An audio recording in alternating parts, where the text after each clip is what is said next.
We will move to item 10, and that is the Innovating Streets paper, and I will move this motion at the outset. Councillor Bartley, would you like to second? Thank you. Can you note the red amendments? Well, they're not amendments, they are changes, sorry. Members, could you please note the reds? They were not in the report.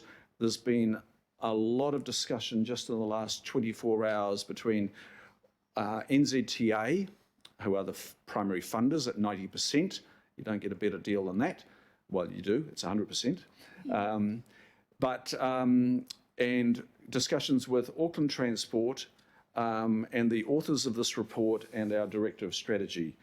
Now, at the outset, now we've got Lisa Bloss as the author of the report coming online. I'll ask the Director of Strategy if she would like to introduce. Do you need, Megan, do you need to cover the amendments, or will the author cover the amendments, or the changes, I should say? Thank you, Mr. Chair. Look, I will leave it to Lisa and the team to, there is a presentation, there's just a few slides to go through. And Lisa and the team, if you can just cover the changes as well, please. Thank you. Okay, Lisa, I'll hand to you. It's Lisa Bloss, who's a Transport Advisor. And Lisa will take us through a presentation right now. In your hands, Lisa. Thank you, Chair. Yes, I'm here. Kia ora koutou. So my name is Lisa Bloss and I'm part of the Transport Strategy team at Auckland Council. And we'll be presenting on the joint Auckland Council and Auckland Transport submission for the second round of the Innovating Streets Pilot Fund today. We can go straight to the next slide, please. Okay, so there are a few changes, but I'll first give you a quick outline of what we'll be talking about today. So I will start off with a brief summary of the fund again and of the outcomes that Waka Kotahi NZTA seeks. Then I'll hand over to Greg Bassam from Auckland Transport to give you an update of the round 1 projects. Then Mark Maxlow from Customer and Community Services will talk about the process that the project team is following for the development of the round 2 application. And then Liz Nichols from the Development Program Office will give you a summary of the expressions of interest received and the list of projects that the project team recommends to be further developed for the final submission to Waka Kotahi. And Jenny Chetwin from AT will give an update on the decisions taken in the AT board meeting yesterday. And just as a reminder again of what we also told you in the emergency committee in May, today we will talk about the 2 rounds of the fund for tactical urbanism projects. And this is separate from the COVID-19 response projects, which are funded under a separate process, which is based on cost recovery, and that's handled by AT. So we are not talking about those COVID-19 response projects today. Okay, so for this slide, just to clarify again, the purposes of this and the previous committee reports on the Innovating Streets Fund. In the emergency committee meeting on the 7th of May, we sought endorsement of the presented list of Auckland Transport and Panuku-led projects that were then going to be submitted to the first round of the fund, which closed on the 8th of May. And we also got approval from the committee members for the application development process for the second round of the fund, which closes on the 3rd of July. And in today's meeting, we want to give you an update of the application development process and present to you the list of recommended projects, which would then be further developed and assessed into a full application for the second round. And now this is a new recommendation that's not on the slide yet. We'd also like the committee members to note that the project team will further refine the projects on the recommended list as full applications are worked through, and that only projects that closely meet the Waka Kotahi and council family criteria will be submitted to Waka Kotahi for consideration. And we also seek delegated authority for committee members to approve the final application package before submission to Waka Kotahi on the 3rd of July. Okay, next slide, please. Thank you. So before the project leads go into more detail on the process and the project proposals and the updates from AT, I'll give you a recap of what Waka Kotahi is looking for in the projects. So the fund intends to help councils deliver more people-friendly streets that improve safety, encourage people to spend more time in the streets, and encourage people to walk and cycle more in general. And the fund wants to do this by supporting initiatives that use techniques of tactical urbanism for low-cost, temporary pilot projects that can be rolled out rapidly and changed easily, but that also have a pathway to permanent solutions. And this means that projects that the fund supports are supposed to be a trial run for more permanent solutions that test key aspects of those solutions. And this is a form of consultation by doing to get communities engaged and save money in later stages of the project. Co-design is also a key requirement of the fund, meaning that the community is involved in the planning and design phases of projects. All projects are expected to be delivered by next year, June 2021. And projects are supposed to be small scale and seek maximum funding of $1 million. Waka Kotai will provide up to 90% funding of the accepted projects, and 10% of the project cost must come from local sources. And it's also important to note that only road controlling authorities and territorial authorities that are approved to receive funding from NZTA are eligible to apply to the fund. So that's Auckland Council and Auckland Transport, and that other CCOs or external stakeholders who would like to propose projects are not able to do so themselves, but must go through our joint application. And this is why Panuku and Kainga Ora project proposals are included in our joint application. And then I also just want to mention that in the last few days, we've received some feedback from Waka Kotai already on the first round of projects submitted. And this feedback clarifies their strong expectations that projects need to be able to demonstrate that they have a clear pathway to permanence, and that Waka Kotai is very focused on supporting quality projects that are appropriately scoped. So this is important feedback for our further application development process, and the project team will make sure that only projects that meet the required criteria will be submitted. And thank you, and I'll hand over to Greg to give you an update of the round 1 projects. Thanks, Lisa. So just to give a recap and a bit of an update on that first phase of applications, we initially submitted 15 applications. So 12 of those applications came from Auckland Transport, 3 from Panuku. We were initially expecting a funding decision from Waka Kotai NZT on the 8th of June. By the 8th of June, we understand that given the volume of submissions, that has now been pushed out to mid-June. We also working with Waka Kotai for improvements for the second funding round applications. So obviously that first round was a bit of a test bend with it being a new fund. So we are working with them to look to see how we can improve those applications for the second funding round. We're also looking to some of the funding applications as part of the first round. We're looking to provide greater information back to Waka Kotai NZTA. So as part of the second round application, some of those first round applications may be resubmitted with a greater level of information, should Waka Kotai NZTA request it. Over to you, Mark, to talk about the process. Thank you, Greg. If we can move to the next slide, please. So this is our high-level round 2 funding process. Just a reminder, the applications for the fund close on the 3rd of July.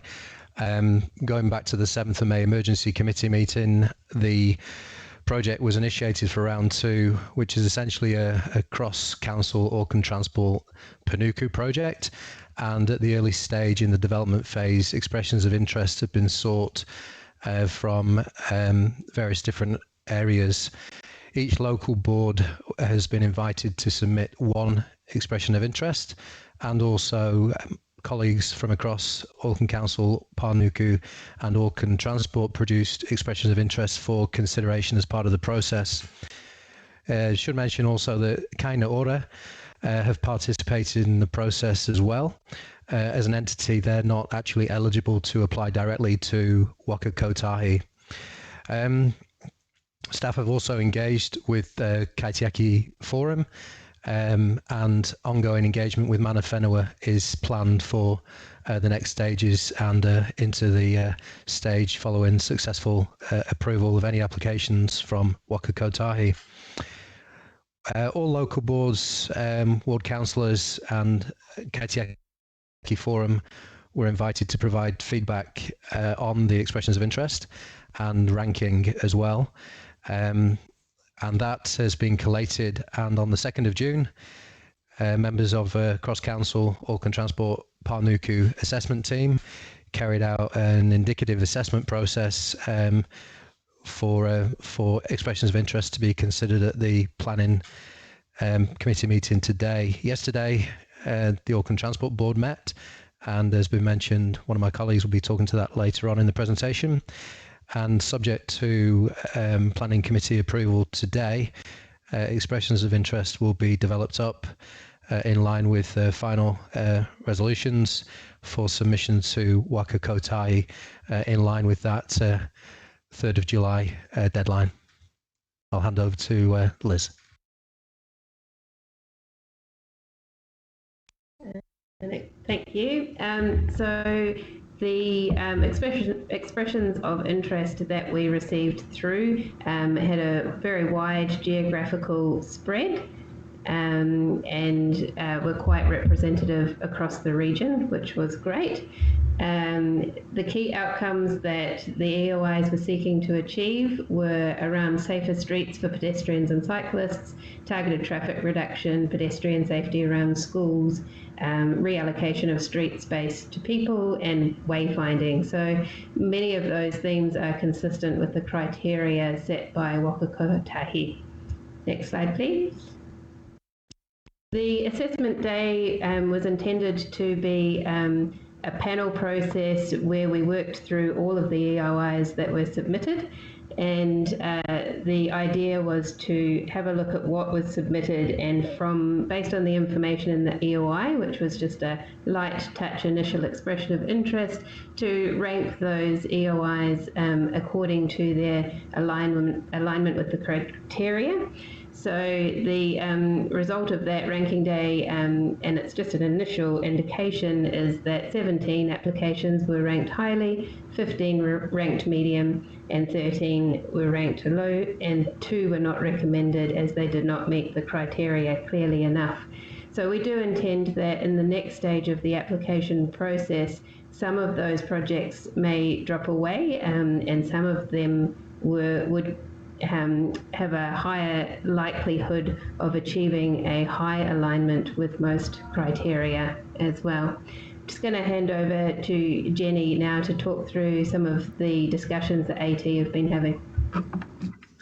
Thank you. Kia ora, councillors. So the Auckland Transport Board met yesterday and looked at all the transport-related innovating streets projects that we're currently considering. I'll give you a sense of the feedback and the direction that they've given us for progression with this initiative and what gets submitted to Waka Kotahi. So first of all, they're really grateful for all the hard work and feedback from the local boards and from everybody who's been involved in this. There's a lot of work that's gone into this, and they are appreciative of that.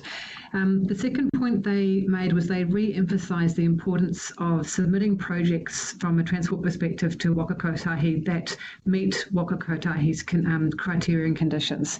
They're absolutely emphatic on this point, and they're very keen to make sure that any project that goes up meets the conditions around strategic fit, so the projects are a good fit with mode shift and safety and co-design and Māori outcomes criteria. But they're also very keen to make sure that projects that we submit to Waka Kotahi are linked to and will lead to a permanent project in the future. And there's a permanent project that is on our books and visible, and that project, that the Tactical Urbanism project is linked to. And that's very important for the board, that the projects meet that criteria in terms of being submitted. I don't know if many of you know, but Nicole Rosie, who is the CEO for Waka Kotahi, sits on the AT board as an observer. And she reinforced both those points to the board members yesterday quite clearly, in saying that she wants to make sure the projects that are submitted meet the criteria, and particularly around projects being linked to permanent projects going forward.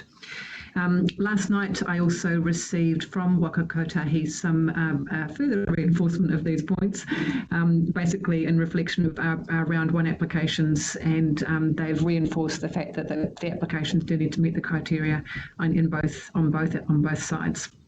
So that's the feedback that the board gave us, and their direction to us was that the final approval of transport-related projects that the board will sign off needs to fit the criteria, and the projects need to have permanent projects that they're linked to. So that's helpful.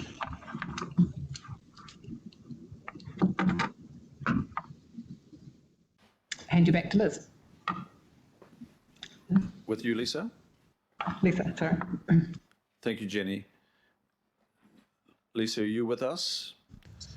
Yes. Thank you. This is the end of our presentation. So I guess our three recommendations are that, we seek approval on the projects recommended for further development, and authority for a group of committee members to approve the final submission. But first, I guess we open for questions and comments. Thank you, Lisa. Members in the room, the members have just received on their table a letter that Jenny referred to, and it's from Catherine King, Portfolio Manager at Waka Kotahi. And it's being sent to those that can't be in the room due to physical distancing requirements. So the email is coming. It's just a less than one-page letter. It came in very late yesterday and arrived on my desk this morning. And I invite all the members to read that. And if you look at the second paragraph, particularly, it notes that the applications received from Auckland fell short on the following criteria. So I would emphasise that this application we're about to lodge needs to be significantly improved, because we are competing with other cities and district councils right around New Zealand, and I'm aware of some very good applications coming out of cities like Wellington, Hamilton and Christchurch. So we need to be best dressed if we're going to secure this funding, and the agency is reminding us of that. Now, Lisa, you would like to take questions on the report and your presentation right now? We'll proceed with questions. Councillor Shane Henderson, please. Thank you, Mr. Chair. And just drawing everyone's attention to 41 in the report, which is risks and mitigations. There's a chance that Auckland might not be able to afford its local share of 10% of the project, and we're all very familiar with the emergency budget at this point. Could you maybe talk us through what the total of the fund is and how much Auckland would be on the hook for, and where do we get it from? Thank you.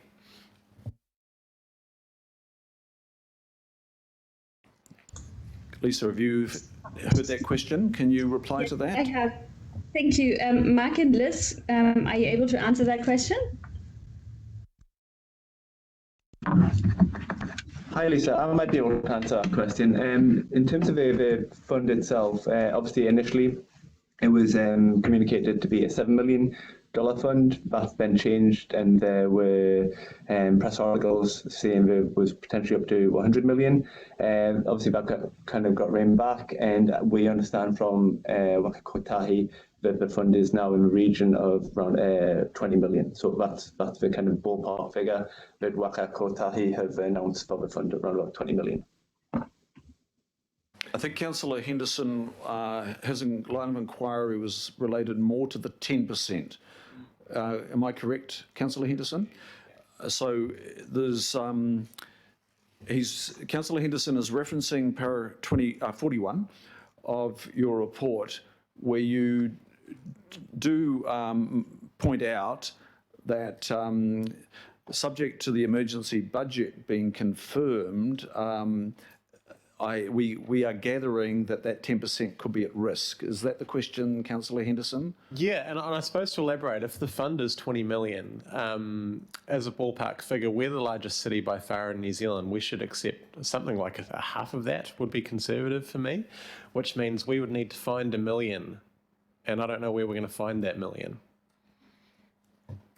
Greg, can you outline the projects that have come forward from local boards? I think the assumption is that the 10% was being met by Auckland Transport Local Board Capital Fund. Am I correct? but you might want to address the 10%. That is the key question that Councillor Henderson is posing here.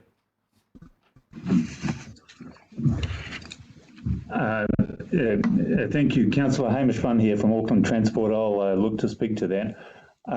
In terms of the 10% share for local board components, for those projects that make it through, yes, we're looking in the first instance for the local board capital fund to address that, to be the source of the 10% funding.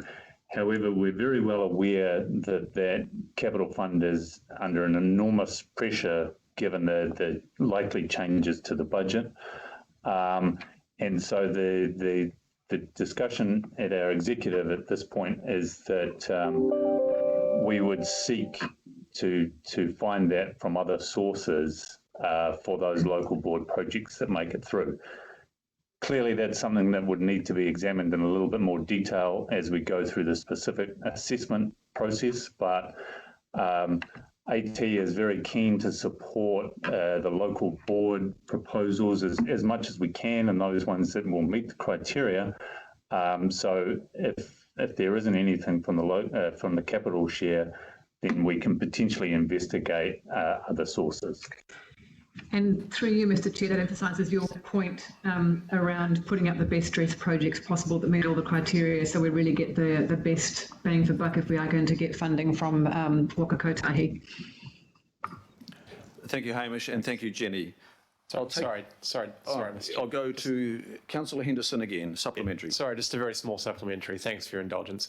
That's great to hear. And can I just ask, is the answer the same for tranche 1 as tranche 2? Because the first tranche had some fantastic projects in it. So would local boards be paying for that as well as tranche 2? Sorry, thank you. Through you, Mr. Chair. Tranche 1 didn't have any local board components in it.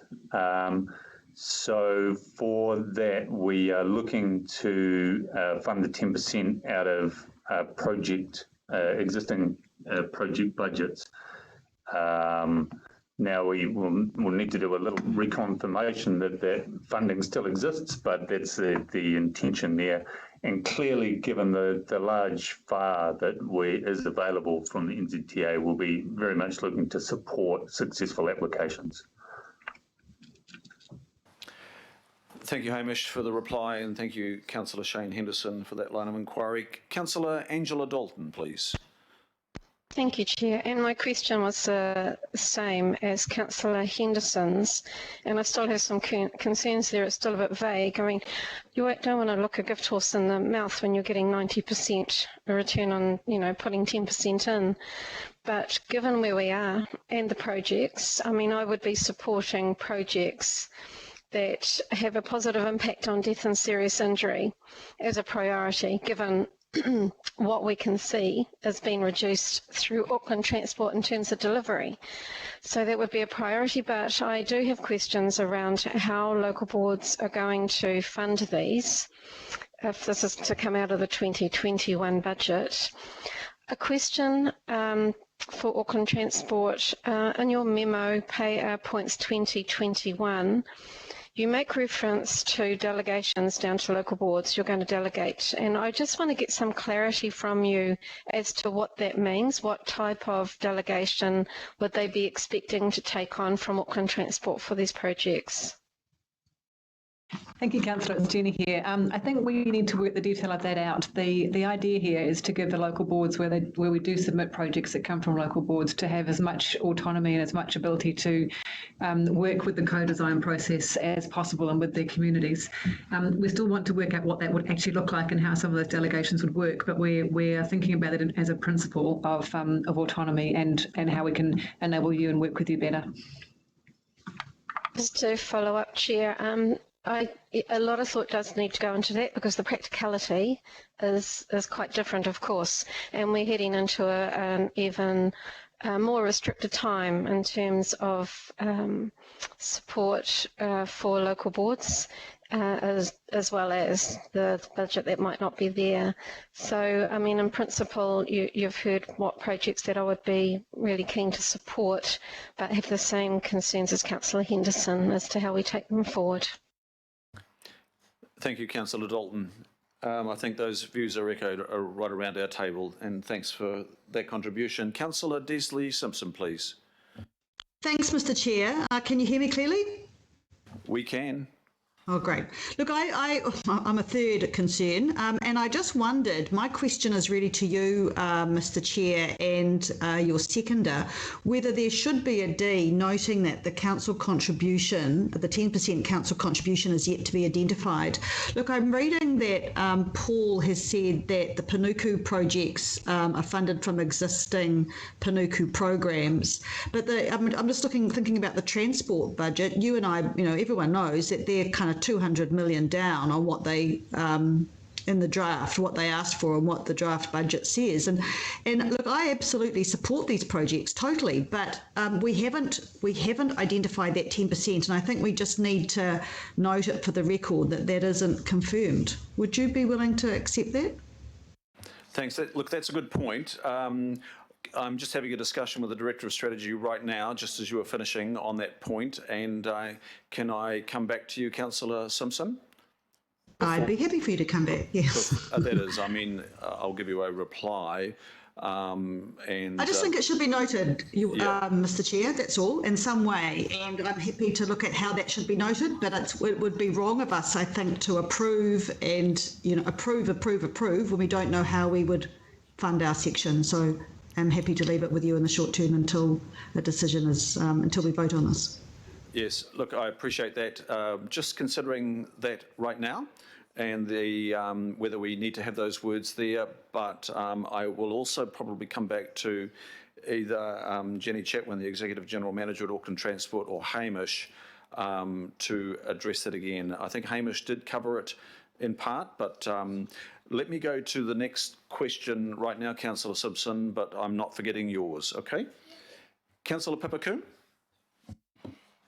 Thank you. And I would just like to make a question now, but we will have comments as well, Mr. Chair. Just want to make sure we're separating questions. Sorry, now distracted by making sure I was having the previous question addressed, and I did not hear your question, Councillor Kerr. Well, I want to reserve the right to make a comment. I'd just like to ask a question now, but I would like to come back to comments. Questions are welcome now. And I can just partly answer Councillor Simpson's question, because I know, for example, with the city centre projects, the City Centre Advisory Board has already agreed to the funding, the part funding.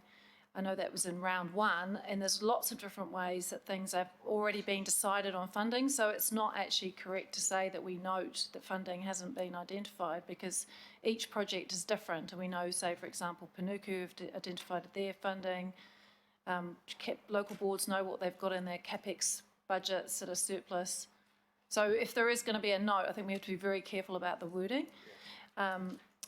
Also, I just come in there then, because this is, for those that aren't in the room, like Councillor Simpson, I think it's about, it's not fully identified, because there is the identification, as you've just rightly pointed out, but I'll let the Councillor, the Director of Strategy work those words up that reflect Councillor Simpson's viewpoint and yours, which are in some ways both it would be good if it accurate. was a factual statement. I'm happy with that, but I just wanted to throw in what I knew in terms of ACAB. But my question is to Auckland Transport, and I just would like to know, in terms of tactical urbanism and doing things quickly, lighter, quicker, cheaper, we don't have a good track record of that as a council family. I can think of multiple occasions where there has been huge internal resistance to taking an approach that takes opportunities like this. And I just would like to know what is being done internally to change the culture and the skills and to empower people within the organisation to really be able to grab this opportunity and work to develop these projects and to do co-design and to do a whole new approach that hasn't been done before and that might challenge Auckland Transport. So my question is, what skill development is happening and internal culture change to ensure that we can deliver these projects successfully.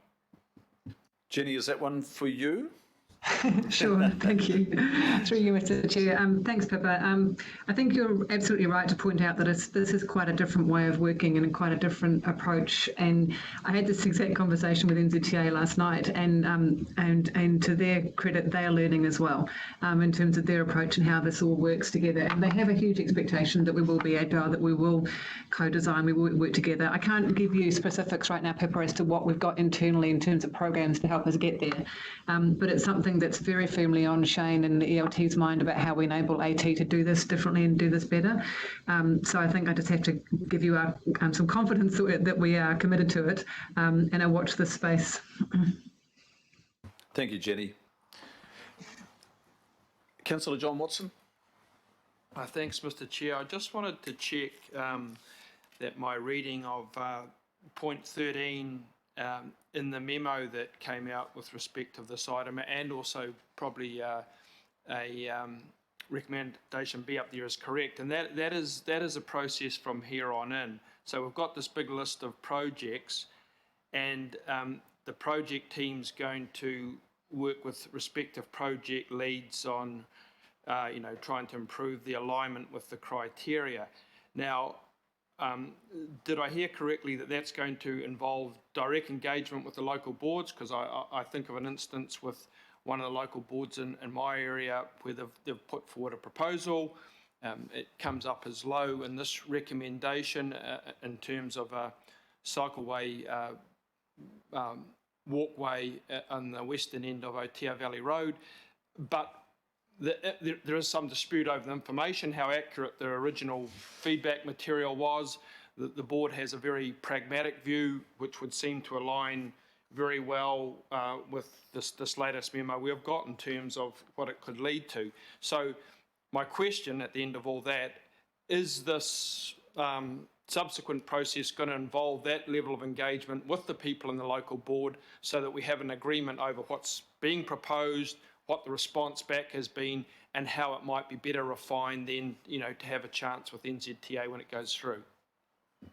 So Hamish, you're probably best to answer that question from Councillor Watson. My understanding is that there will be further liaison with local boards, but not through full report writing or anything like that, because time just does not allow. So Hamish, maybe you could outline what sort of processes do you have in place whereby you can seek further information to clarify the points that Councillor Watson's articulated just now?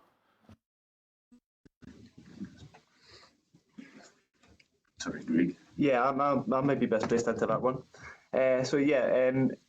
With the criteria, there is an expectation that we will, as part of the next phase, as we look to develop those strong applications, those applications from local boards, or those AOIs from local boards, it would be a case of those AOIs that we did look to progress, then we would be working closely with those local boards to develop and make those applications stronger. So there's a greater alignment with the Waka Kotahi criteria, so that we do put our best foot forward in terms of submitting those applications. So yes, there is a commitment for AT staff to work with the local boards to work up those applications.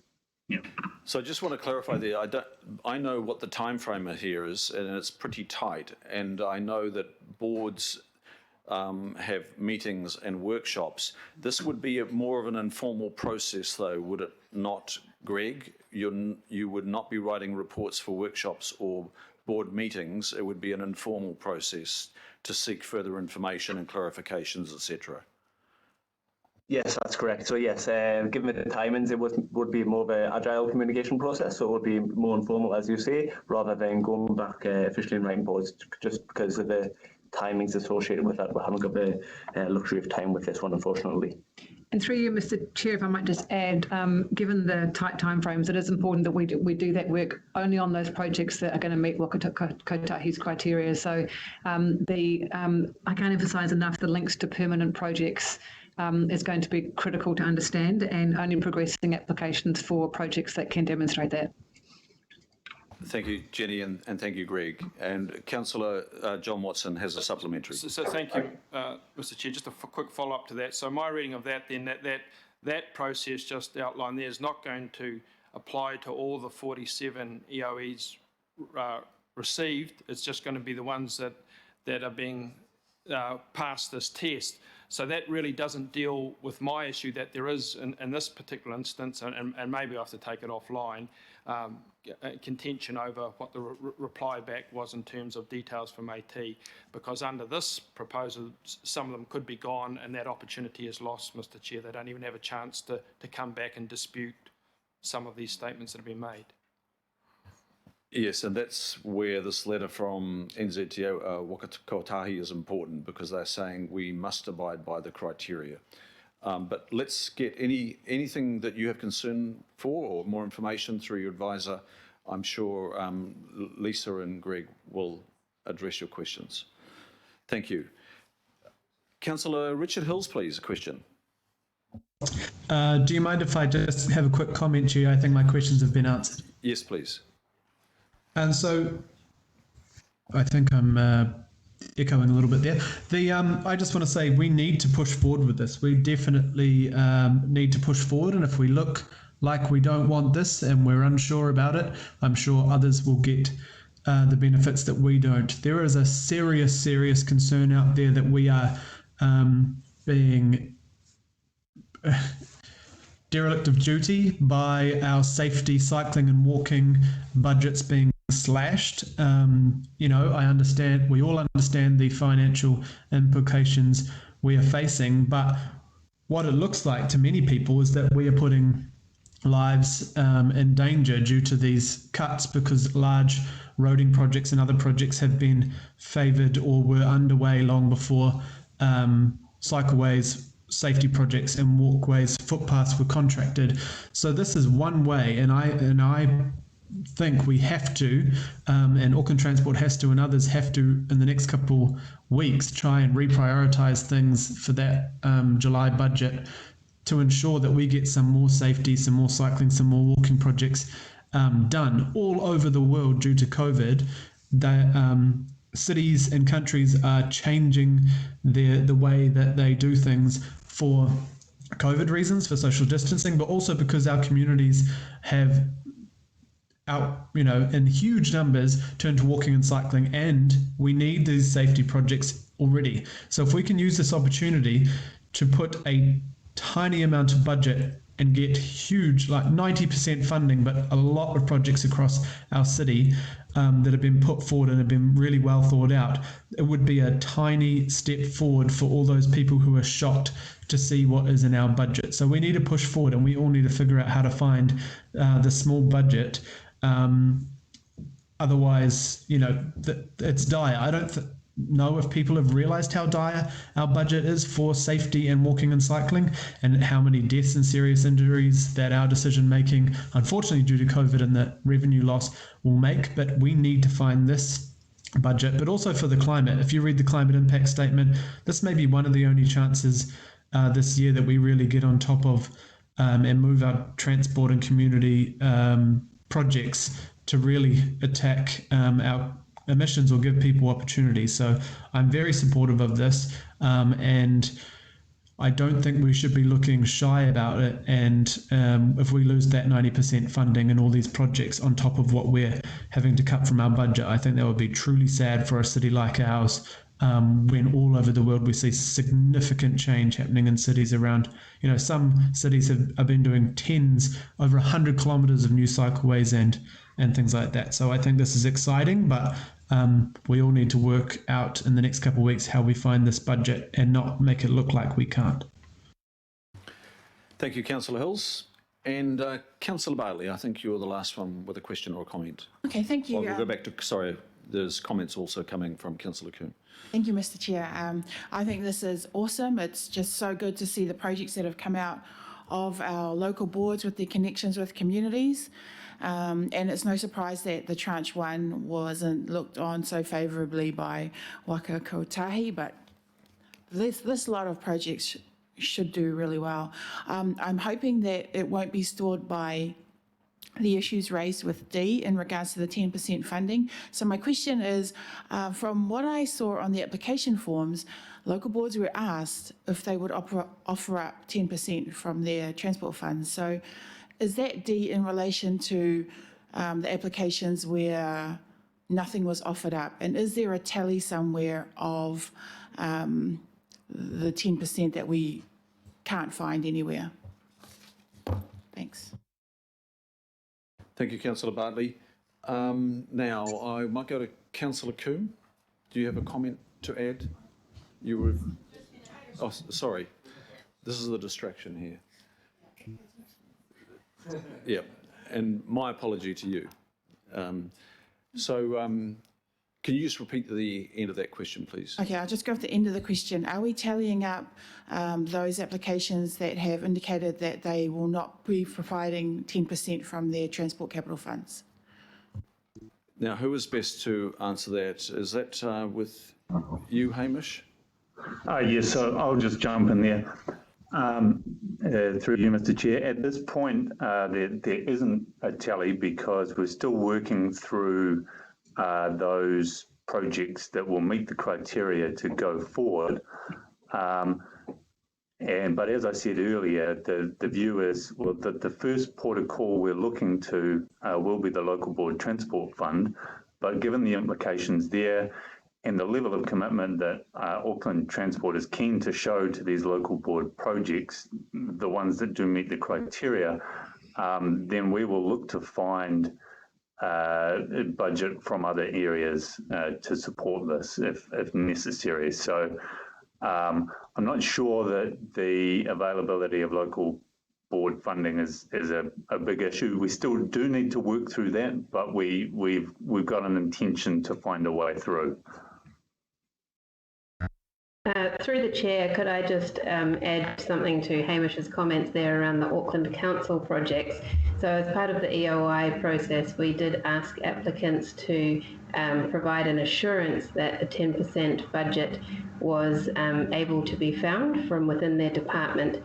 Now, this is particularly important to support Waka Kotahi's criteria of a path to permanence. So we have made it very clear to people that in their applications, those applications needed to be linked to a project that was already a permanent project or program that had already had a level of funding put towards it. Now, acknowledging that we won't know exactly our financial position until the emergency budget is approved, there is still a clear intention from the applications that have gone up from Auckland Council that that funding is from within the existing programs.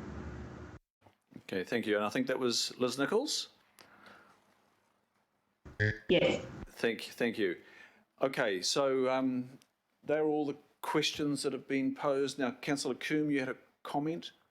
Yes, Mr. Chair. Yes, please. Thank you, Mr. Chair. I would very much like to speak in support of this process and the applications going forward. I very much trust the process and the ability of the delegated group to work the expressions of interest further so that they meet the Waka Kotahi criteria, and it is quite a high bar that's been set, and there is going to be a lot more work. So it's great to see there's a real broad range of applications that have come forward, and local boards, all the local boards are thinking about opportunities, because this is just such an amazing opportunity. And Councillor Hills has already spoken to the concern that we share around the massive cuts to our active transport budget and safety, and this is going to fill a really vital gap just at a time that we need to be rethinking how we encourage more active transport and make our streets safer and have a post-COVID recovery that's very much based on people-friendly streets. And so this fund is just going to unleash something quite incredible, and I just feel really excited about it.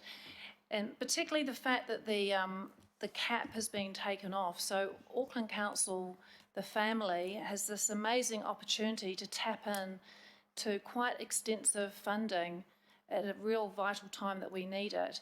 But we're going to have to really And I brought that up in my question, was really going to the fact that we just haven't had a culture of doing things quickly and cheaply and tactically.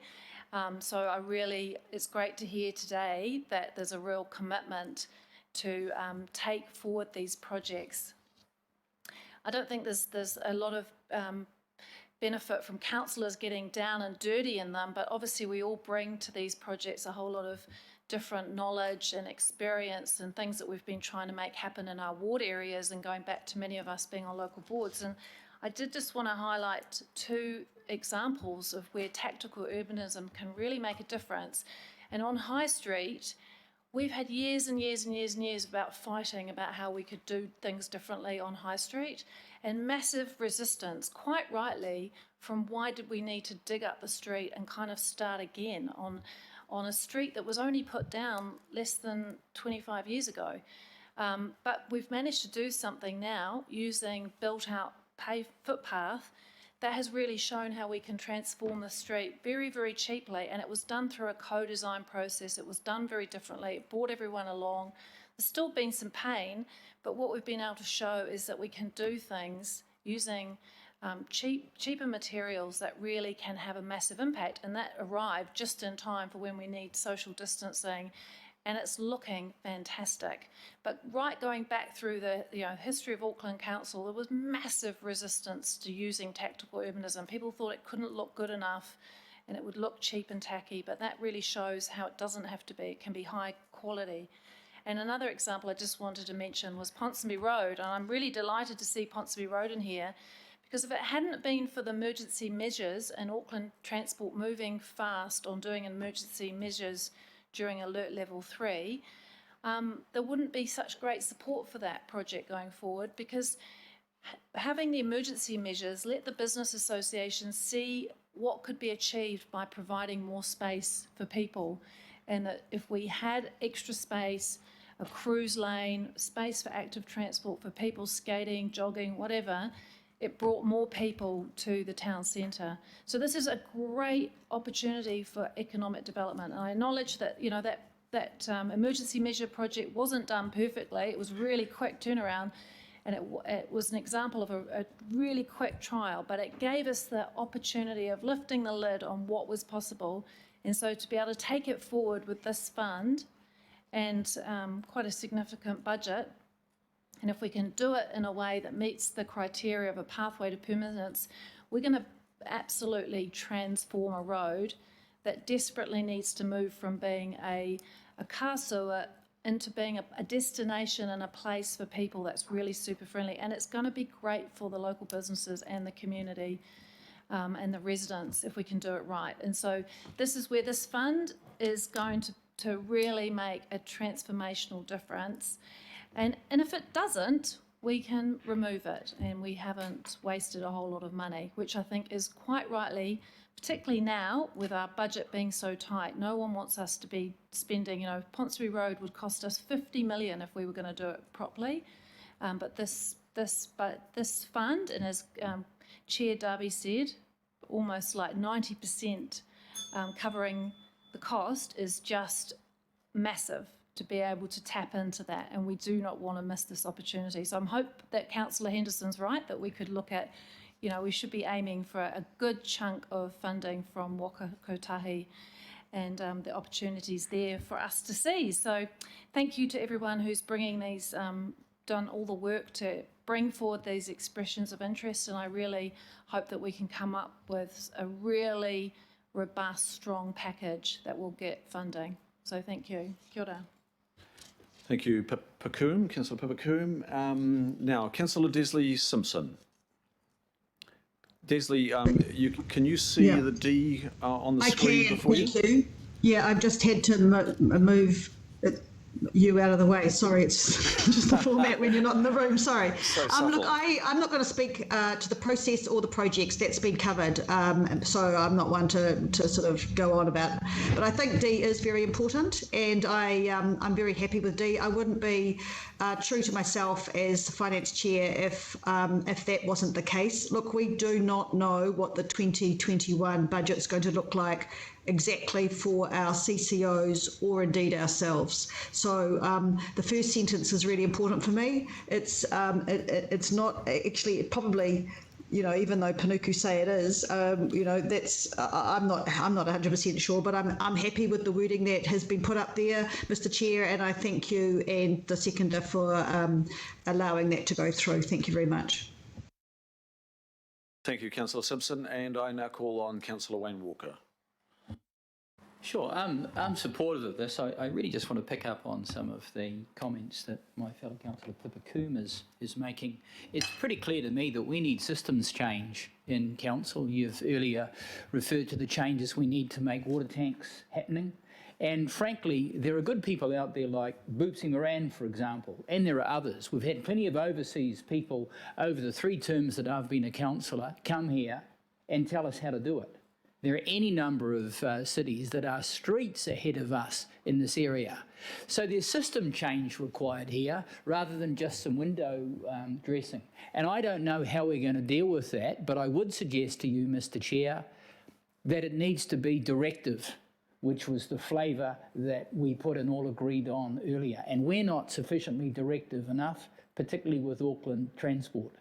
People need to take back their streets and they need to take back their communities, and we need to be more collaborative and walk the talk. They want to do it, we need to help them. So this is an opportunity. I guess what I'm indicating is we need to have oversight over this and make the most of it rather than just a passing, fleeting motion. Thank you. Well, look, I can assure you this is not a passing, fleeting motion. There's been, in the last 24 hours, there's been a number of meetings with Auckland Transport. Councillor Pippa Coombe and myself met with Hamish Bunn yesterday on this very topic, and we get every sense that there is absolute determination to collaborate with us to deliver the outcomes that the elected members expect. Have they engaged Boopsy? And look, there are 1.5 million Aucklanders, but they are definitely engaging with our Auckland Design Office and all the other parts of council.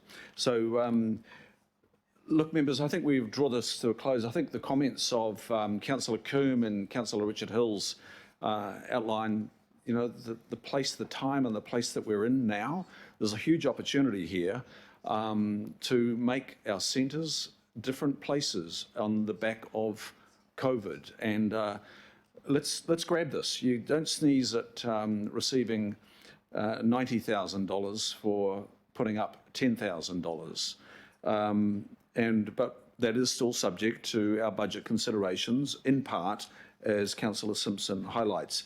Do want to acknowledge the work here. We're only here because of an initiative of the Associate Minister of Transport, Julianne Genta. She conceived this idea. I think Catherine King at Waka Kotahi for a correspondence last night, keeping us honest and prompting us for improvement. So let's get these projects over the line. Let's dress best and present ourselves in front of Waka Kotahi for some real innovative, demonstrable change on our streets. So I thank all the contributors here today. I do actually want to thank Lisa and Greg, Hamish, Jenny, and our Auckland Design Office for the massive work that they've put into this. And I just also want to say, members, that while the delegation is to myself, the Deputy Chair, and independent Māori Statutory Board members, I assure you that we will not be in a position of cherry-picking projects. We will be looking at the recommendations that come through and confirming those recommendations. We'll be testing whether the criteria have been fully met, but I can assure you that we will not be pushing any particular project forward in any way. And I think that is the assurance that we all received when we were considering the shovel-ready projects as we were several months ago. So put it to the motion. Now it's moved and seconded. All those in favour say aye. I'll take it on the voices. Aye. Aye. Aye. And to the contrary, no. Declare that carried. Thank you.